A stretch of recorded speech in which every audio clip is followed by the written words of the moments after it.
Why is it so hard to find love? I've looked everywhere.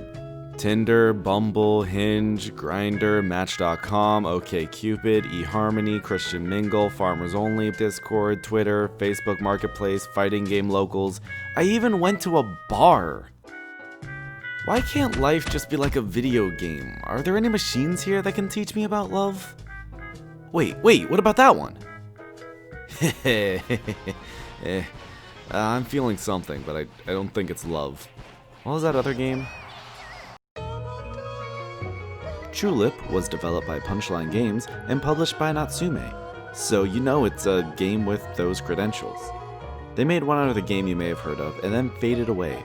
Despite this, they've left quite the expensive legacy behind, so no pretending, I'm playing this on emulator. No box, no manual. This may come into play later, but first, we have to name our characters. Obviously, I'm naming the MC after myself, and the love interest is also after myself, because I need to learn to love myself before I can love others. Then you wake up. Okay, now I guess I should explain what the game is actually about. Chulip is an adventure game in which you dream of kissing the cute girl in town you just moved to. You write her a letter, and then a mysterious sewer man tells you that your heart isn't strong enough and wants you to write a better letter to win her over. Also, there's a massive boulder on the train tracks and your family is to blame for some reason. I know it feels like I'm moving fast, but I can't help it. First and foremost, Chulip is about this weird town you move into. It's an adventure game and you're going to want to spend most of your time just adventuring. All the residents are weird in their own ways and have all sorts of dialogue, and sometimes there's this man that looks like a utility pole.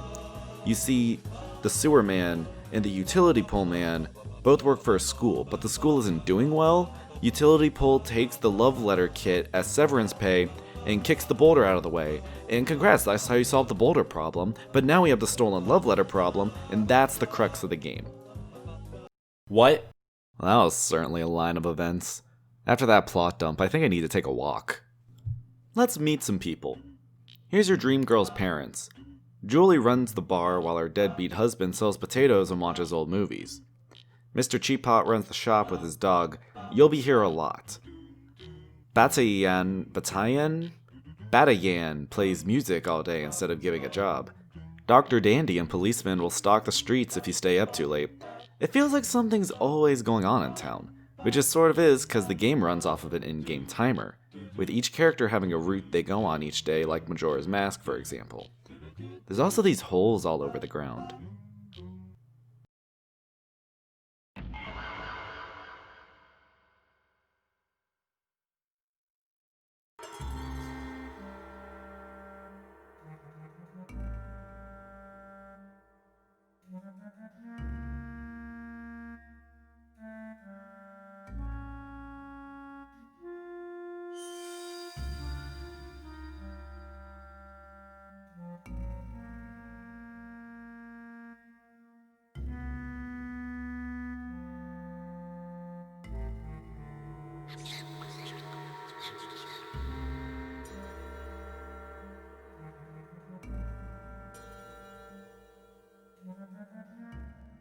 Yep, that's the underground.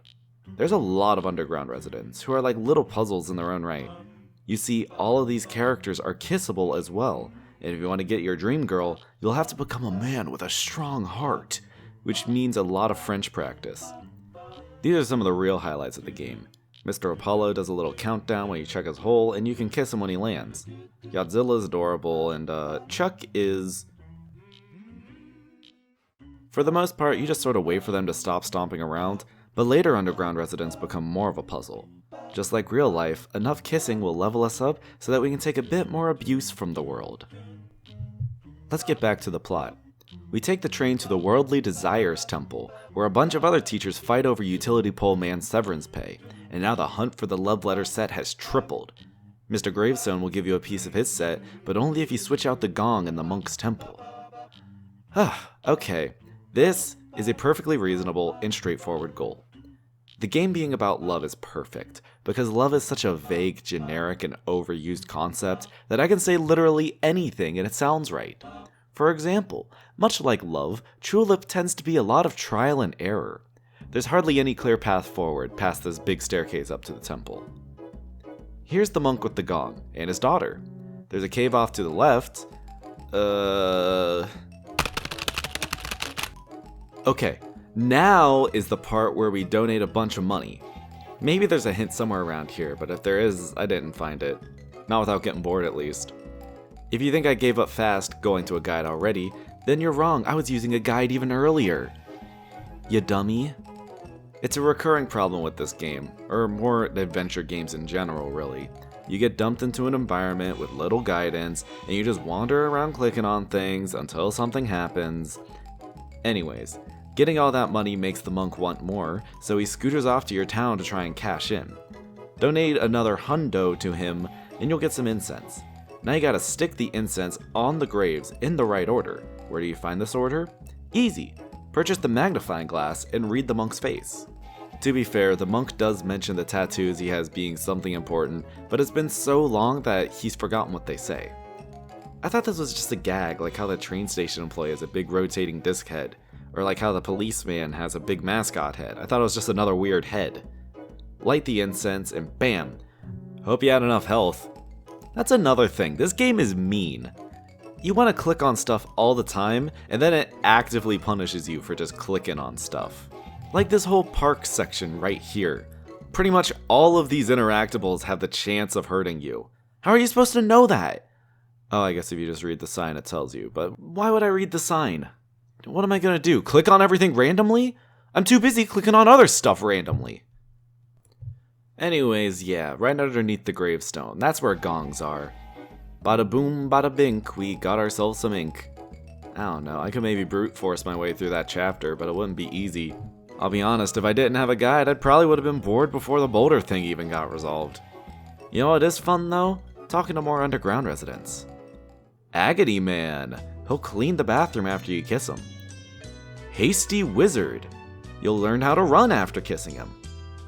Mr. Frog, he helps you talk to aliens. As much as I hate the general sense of confusion and abstraction while trying to solve puzzles, I love the general sense of confusion and abstraction while talking to all of these characters. It's a world that's fun to explore, just not one that's fun to figure out. I suppose Earthbound-like could just be considered a genre at this point, and there aren't that many other games you could compare this to begin with, but yeah, it's that same sort of appeal. Now that we have the first piece of the love letter set, from the World Desirely Temple we can take the train to Funny Bone City. Mr. Oil Barrel sees us as a good kid, despite being a bad teenager, and gives us a refreshingly straightforward goal. Get promoted to Project Manager. Sir, are you aware that I don't have a job yet, and am indeed a child, so I can't get one, nor would I even know where to begin to look in this economy? Oh, hey, look, a factory. Seems like a good place as any to get a job. Let's just go talk to, oh, silly me, everyone is working right now. If you plan on playing this game for yourself, there's one very important item that you should pick up ASAP, and that's the comic books. These books assist in passing time, which you're going to need to do since this factory doesn't open until 8 AM sharp, and that is the only time to catch people in this area. How long to beat has this game? Around 20 hours? I assume half the time is just stumbling around on stuff like this. As employees pour in, you can talk to the project manager, who gives you a want ad, and we actually know who to hand this to because of chatting with people in the opening. They're grateful enough for the new hire that they send you a voucher for a factory tour in the mail, and we are officially in. I've always been told that getting a job is mostly just about getting your foot in the door to begin with, so this should be easy. Let's start with some morning aerobics. I think the loudspeaker is telling you what buttons to press, but I don't speak Japanese, so I can neither confirm that nor follow along if that's even the case. I just want to say right now that I love these worker designs with their stupid emoticon faces, and all of them have great dialogue. I'm a manager in the lunch order section. I manage the concrete bag section. A special vacation will be awarded to a hard worker, so I work each day and don't take time off. They're perfect little worker bees, and unfortunately, remind me a bit too much of my own life. I just wish payday would come. What's this, a letter? Thank you for telling me exactly where I need to take it. I appreciate that, and also you. We'll get back to Scarecrow Field more in depth later. For now, we're just visiting the Scarecrow himself to give him the letter. Check his journal after that. He shares the secret safe combination with us. You'll be promoted if you can access the safe. Oh, I didn't realize it was gonna be that easy. We go on another tour, hide in a box until nightfall, and punch the code into the train, which takes us straight to it. What could possibly be inside? What else but the boss card? Funny how the goal of getting promoted end up being the most straightforward and easy to understand puzzle so far. Monkey? Anyways, let's swoop back in time to Scarecrow Fields, where the last piece of the letter kit is. This place has nice music. In fact, most of the game does. It's pretty jazzy, with a lot of impromptu scatting and singing. It's all very in touch with the game's mood, whether it needs to sound like wandering around or feeling romantic, or spying on creeps underground. Scarecrow Field has some of the best creeps, by the way. Target just spends all day waiting to take a bathroom break, because if he goes out, Sniper is gonna try and gun him down. Kissing Sniper makes Target want to kiss you, and then you're allowed to use the bathroom, which is cool. 20-year-old guy wants you to sneak past him 50 times. I don't know how anyone finds this out on their own other than just, again, brute forcing things. There's even rumors of an invisible man creeping somewhere around here. But let's get back to the mission. Miss Street Sign has a simple request. She doesn't want to give up the pen to someone who doesn't believe in aliens. So let's go believe in aliens. This alien wants us to help him repair his ship, and thanks to the guide, I know that there is a plethora of items we need to complete this part of the game, and that's going to require money. Just like real life, you can find junk to sell from trash cans pretty easily, but you need a lot. No exaggeration. About 45 minutes later though, we finally have enough for the computer and the alien... okay, fine. We don't need to collect all the alien dictionaries because the guide has all the translations for us. I should point out though that this is just one of the dictionaries for some of the words. Remember Mr. Frog? A different underground resident has the third book, have fun hunting him down. And the fourth book is in this inconspicuous crack in the wall, which you gain access to by eating shrinking gum at exactly 5 p.m. Okay, screw these books. This is just a hunt for the list of items that we need to hunt down. I'm not digging up a single more refrigerator or frying pan just to afford this dictionary. What else does the stupid alien need besides the computer? A refrigerator and frying pan? Okay, we have all we need to fix the ship. Next, if we root around in the fields, we'll find some star seeds. Plant those to get a pattern. Follow the alien up the tower, pour soda into his machine. Soda? And then enter the pattern to contact the mothership, finally sending them home free. Hey, that was the monkey! The whole time it was the monkey! Okay, aliens are most definitely real now, and we finally have the complete love letter kit. Time to smooch like never before. You and Sewer Man write a better letter, but before you can send it, plot twist! Your dad is actually the head of the school, and this was all a test to strengthen your heart. Deep dive down into your crush's heart and begin the final challenge. I love this part of the game. All these environments are very cool. Goro has turned into a potato and needs you to locate his real head. Julie is on trial for cooking chicken, but will be let off so long as she can prove that she's cooking it well. Finally, the ultimate challenge. The stray cat hits you with the classic trivia gauntlet. These questions are absolutely ridiculous, and if you want the answers, you have to purchase a card, and then exchange it with people to get info from them. Or, and this is a big fat, or, you can use the manual. Yeah, playing this on emulator is a completely different beast, because the manual has so much information in it. All these pages have trivia answers on them, and what's this? Guides to kissing various people? Guides to beating these puzzles? Look, it's the buttons to press for aerobics. The starseed pattern, it's all here. This manual is practically a game facts walkthrough on its own. I don't feel bad anymore. This is how you know that they knew this game was too cryptic. They're literally telling you how to beat it. It's not even like hints on how to beat it. It's how to beat it. I don't think I've seen a game that just comes with its own walkthrough before, in such a literal sense at least. After the trivia gauntlet, we finally drop our letter in the mailbox in our heart. And that's the game. Or at least the main plot to the game, but I actually left out quite a lot of content. Like I said, a lot of these characters are kissable, each with their own little side stories to follow along with.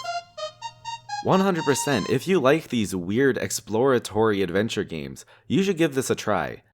I just wish there was a way to give this game a try That didn't take several months for me to edit. Oof. Isn't there some sort of speed dating equivalent to video games where I can run through a game with speed? Actually, wait. Not every game is the most popular.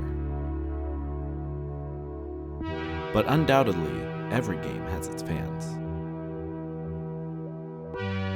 Fans that will play through the game over and over, finding secrets, tips, and eventually, speedrunning. This is Chulip any percent. Okay, not actually, but big shoutouts to the Chulip speedrunning community for not only doing all sorts of glitch hunting, but discovering interesting things about the game as a whole, such as kiss buffering. If you press square and triangle at the exact same time, you can go into your inventory and eat a damaging item while kissing someone, which keeps the text box open and disables loading zones. Neat! Let's look around at some stuff. At the Worldly Desires Temple, you can do this trick and swoosh all the way around the graveyard. Going out of bounds in games always sort of gives me the heebie-jeebies. I feel like I'm always about to stumble upon something that was never meant to be seen by human eyes. Anyways, in this little pile of normally inaccessible grass, you can find one of each comic book and a pass for free train rides. This raises all sorts of questions, like, were the devs aware of kiss buffering? Did they use it themselves for debug purposes? Were those items kept somewhere else and just moved for the final release? Could there be some other way to access them in normal gameplay? Someone would have probably found it by now if that were the case, but it still makes you think. There isn't too much else to find out in the void, but it's still fun to explore. There may be secrets yet that people haven't seen. Perhaps some super shortcut to get through a huge portion of the game, or some unused asset tucked away. What else is there to discuss? There's an old promo video that features an unused character. A piece of concept art that shows the doll in Plum's shop may have had bigger plans herself. To a certain extent, I feel like showcasing everything I've quote-unquote found would just be me regurgitating the bits of trivia others have dug up. So for the sake of this video not reaching the 20-minute mark, I'm gonna recommend you check out the Chulip archive, link in the description, and maybe look into the game's speedrunning community. Better yet, play the game yourself! I know I went over the main plot, but I didn't even mention the movie theater, the tea house, the majority of the underground residents, or even the chicken coop. The chicken coop, guys! But then I guess that would just leave me alone again. No, it's okay. I'm, dare I say, used to it. Besides, I have my games, and I have myself. No one can love me more than I love myself. So until next time, I love you too, viewer. Bro, don't make it weird.